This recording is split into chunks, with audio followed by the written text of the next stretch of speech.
has been used spiritually, recreationally, and medicinally since its original discovery in ancient times. Marijuana, or cannabis, has always been a part of human history and has been debated scientifically in a multitude of fields.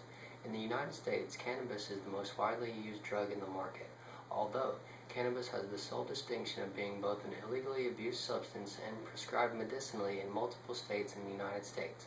There are a variety of positive attributes which will come from the legalization of marijuana in the U.S. Allow us to go over a few of them now. Firstly, the prohibition cost that taxpayers must pay in order to retain the status as a Schedule I drug.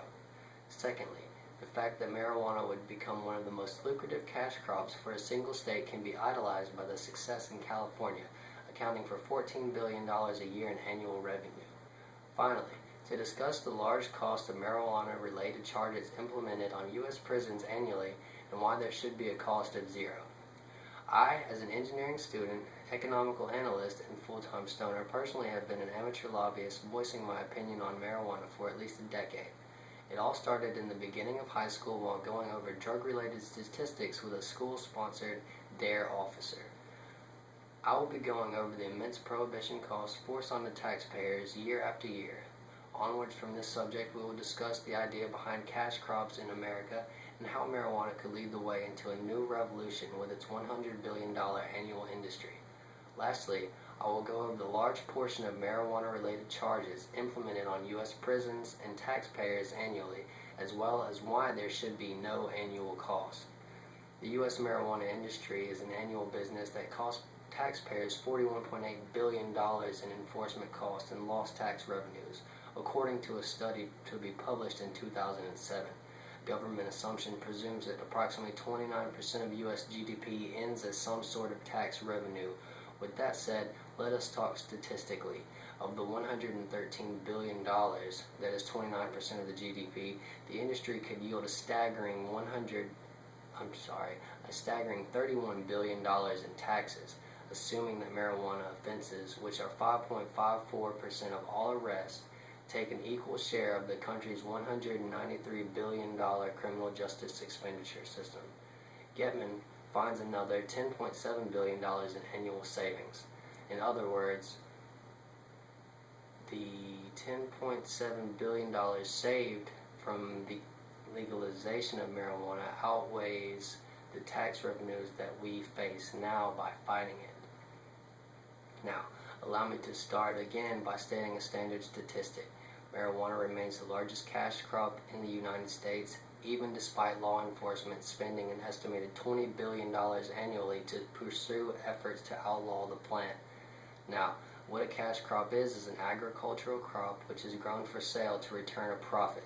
Recent studies have shown that marijuana exceeds the combined value of corn, which is at $23 billion, wheat at $7.5 billion, and artichokes at $53.7 million. That being said, it does not take an economics professor to state the obvious. We are losing out by not allowing the number one cash crop in our country to not grow. Now, lastly, I would like to mention the cost of a prisoner to a prison. U.S. DOJ prison expenditure data reveals that taxpayers are spending more than $1 billion annually to imprison pot offenders.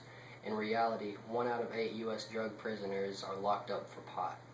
The most recent figures available from high-ranking government agencies estimate that nearly 800,000 Americans are arrested for marijuana charges each year. Among those arrested, roughly 90%, or 700,000 Americans, are charged with only possession. This means that over 90,000 individuals were charged with either sale or manufacture, a category that includes all cultivation offenses, even those where the marijuana was only being produced for personal procedures. Now, that you've information pertaining to the fact that prohibition costs taxpayers an enormous amount of money to retain the item as a Schedule I drug, the fact that marijuana would become one of the most lucrative cash crops throughout states, throughout all of the country, and finally, the large cost of marijuana-related charges implemented on U.S. prisons annually. It is at this point that I ask you, when was the last time you heard of someone overdosing on marijuana? Here's the answer to this question. No fatal overdoses with cannabis use have been reported as of 2010. A review published in the British Journal of Psychiatry in February 2001 said that no deaths directly due to acute cannabis use have ever been reported. Now with this statement, I say this, according to federal statistics, about 94 million Americans, or 40% of the population here in America, self-identify as users of cannabis. Relatively few acknowledge having suffered significant health effects due to this issue. The public policies of America should reflect this reality and not deny it. To threaten nearly half of all Americans as criminals makes no sense. Now it's time for you as an individual to make a difference.